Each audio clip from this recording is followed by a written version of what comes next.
Sup Shredders, my name is Logan aka Spiderhands, and welcome to an SP Patrons video today that I make for YHEL as part of their custom monthly music review. And if we switch over to here, we have ourselves a track on the screen. This is titled Forbidden Paradise from Yuki Kokubo, Eunsol, and YHEL, or YHEL. Anyways, we're going to listen through this track from start till finish, and we're going to hear what we think. We also have lyrics kindly provided by YHEL, so let's go.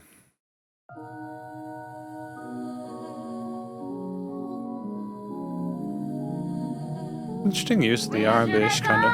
Oh.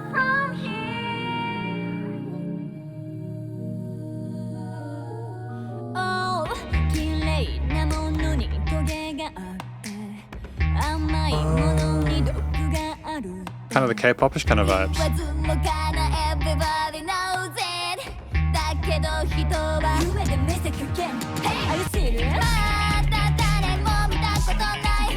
I mean, I know it's Japanese, don't get me wrong, but still.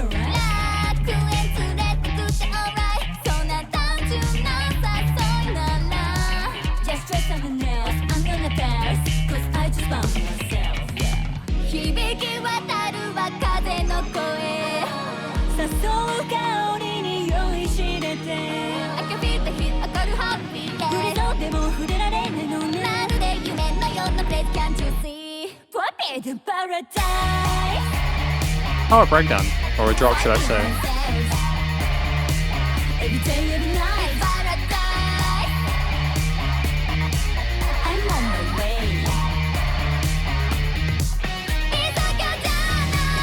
Oh, we're extending it?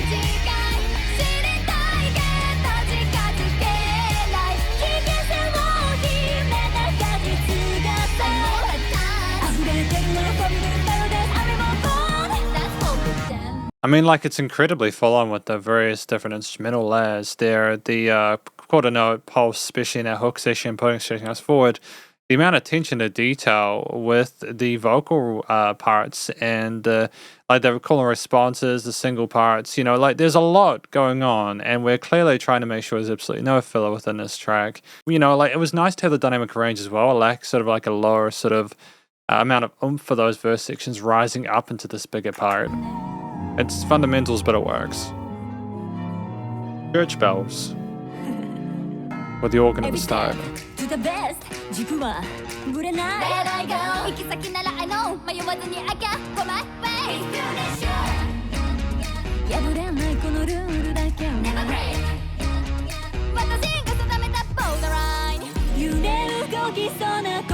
We never commit too heavily before that hook to a bigger sound.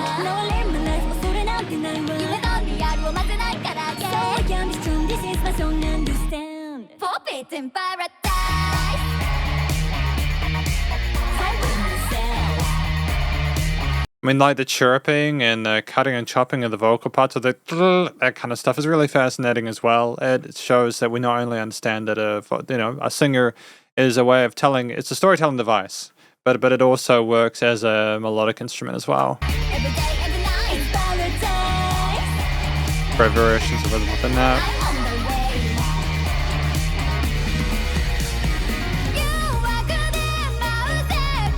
Interesting use of distorted guitars on the sides as well.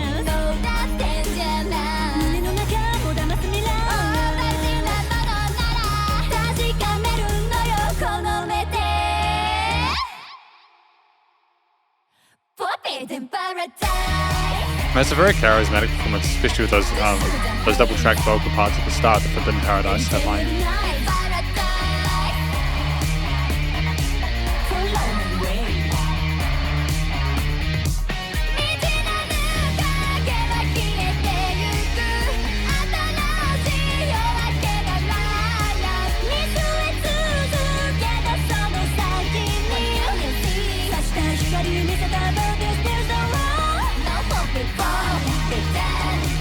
And do we have multiple percussive parts? I know that it's potentially an appropriate place to pause the song, but I've noticed we have different percussive samples. So we've got like a main kit, and then additional sort of like pops over top.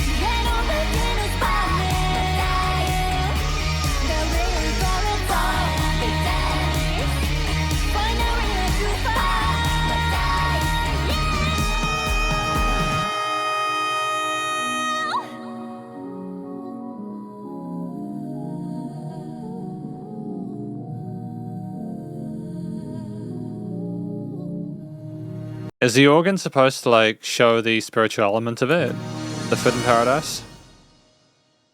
I mean, it's compelling even though I don't understand the language that's being sung here or understand natively. I would be keen to hear more, which is why I'm glad that we have the lyrics. So we have the lyrics here. Oh, there are thorns and beautiful things and poison the sweetest things. Oh, okay. So we're choosing to go towards this paradise? Are we sort of having a bit of sort of like inner sort of, we're trying to, I think there's a little bit of inner conflict here. We're trying to figure out whether we should be, I mean, we feel guilty about going for this paradise, but we know it's kind of where we're headed, and that's probably the better outcome net is to go for that.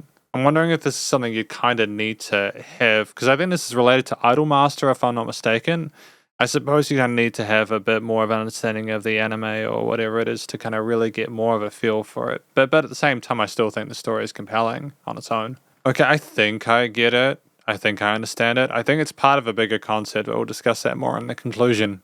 And welcome to the conclusion of my review of this track from an act named Yuki Kokubo, Eunsol, and YHEL, titled Forbidden Paradise. Now, what do I think this track is about? After listening or reading through the lyrics, I think this track is about someone that is in a new adventure, they're in a new situation, a new location, and there's so many temptations nearby, and they're wanting to make their own choices about the steps that they take, but they're also aware that there are consequences to those, but they're still kind of giving themselves enough kind of self-respect and agency to make those decisions for themselves and take responsibility for it. They're aware that nothing is perfect, that things do have poisons, some of those most beautiful things, you know, like I get it, like kind of roses and stuff like that.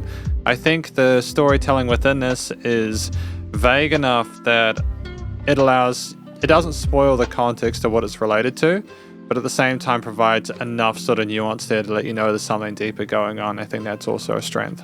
So in general, I think the storytelling is very good.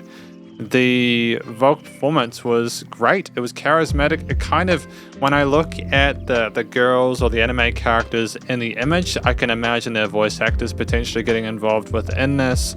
That kind of like young, sort of like 10, 20-something-year-old kind of vocal style there with a bit of charisma and pep. You know, we're not trying to sort of overdo it with the technique. We're comfortable within our Hidden Gems voice, and we hit the notes cleanly.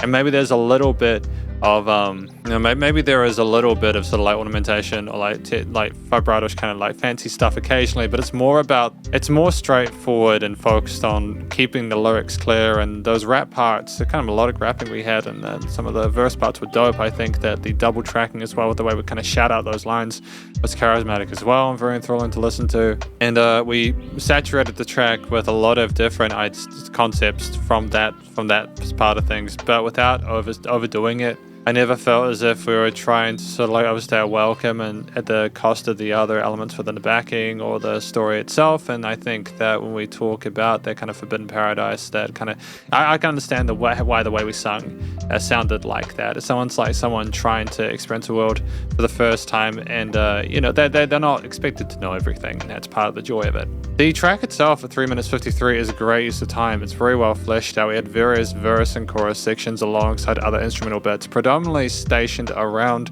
the guitars, the bass, the drums, the synth parts.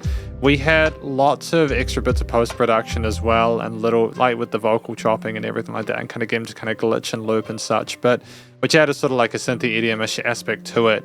That was effectively like a dance track, but there were also some kind of rocky, distorted tones to the guitars and interesting riffs and concepts there. I think especially as well with like the church bells and the organ that we had initially as well in the intro and then the outro sections, it was very compelling. It added a sense of quote-unquote spirituality to it that made it seem like it was part of a higher power, but at the same time it was grounded because of the elements. You know, I think it was just a nice kind of A/B test. The way that we performed this track was, like very tight. There was lots of attention to detail as well as dynamic range, but like the melodies from like the organs and bells, for example, were compelling. The melodic bells there, they were worked well with between the triads, never overstayed their welcome. The drums pushed forward and propelled with a sense of pace with the quarter notes there, with the snares and the other simple parts coming through really cleanly in a way that was punchy but not overbearing. The bass line that we had in there was thick and full but very well polished and was side changed nicely by those quarter notes, but then was absent when things really needed to float and add a sense of difference. The guitars on the side were creamy, and they had a really great sense of smoothness to them. Melodically very tight, nice use of slides and stuff like that, some bluesy, rocky kind of tones in to add a bit of sort of spice and drama to it. That was very effective. Now, any other sort of synths that we had there were sparkles in the mid to upper range. She just really kind of allowed the track to float and fly and made it more rounded in the frequency spectrum. There was lots of change there. We never stayed on one idea for too long. There was no filler. There was not a note out of place. The theme itself, as a final note, sounded magical. It had, again, those synthy kind of EDM elements that made it sort of more trendy and recent and contemporary, but at the same time, relied on fundamentals from like the more sort of rocky elements there to add a bit of sort of like brashness to it, a bit of groove with the kit, and all in all, I think it was a nice combination of different elements, different styles, especially again with the church bells and organ in a way that was just genuinely intriguing to listen to. And it did kind of sound like you could dance to it, which again, talking about like the dances and everything like that within the fantasy land and stuff, it did sound like there was a bit of danger in that paradise. Finally, the studio recording, mixing and mastering. I thought that in general it was done very, very well. There was it was a bit of a resonance in the mid to higher ranges there that I think it just comes from the fact that we're trying to make it nice and bright sounding and make it shimmer, and I don't have an issue with that personally. If we want to use saturators, that's absolutely fine, and the post-production change made things a little bit kind of more shiny. I know I've said that before in the review. The vocals were nice and crystal clear, whether they were the side vocals, double-tracked singles, or chopped up and kind of looped like they were in some of those hook parts as a sub-layer. The guitars, bass, drums, the bells, and the organs and the synths and everything else were well established as well. I think there were even additional sub-layers of percussion there that were very subtle in certain parts, just to add a little bit of contrast there. And ultimately, things were well niched in the frequency spectrum and the stereo field. Again, as I mentioned, there was a lovely amount of dynamic range that doesn't just come down from the performance, it also comes down to how we want things to sort of seg and be sequenced within the composition. And we didn't suffocate any moments of it. It was still nice and loud without pumping though, so the bus compression limiting was handled. I mean, effectively, this is just a really positive review of this track from Yuki Kokubo, Eunsol, and YHEL, titled Forbidden Paradise, and hopefully you enjoyed it. If you did, please do go show them some love out of the various social medias and the YouTube page, and stay cool and stay safe, and please remember to support your local musicians and artists at this point in time, as they help more than ever with all the crazy stuff going on in the world, and I'll catch you in the next SE Patrons video. Spiderhands out.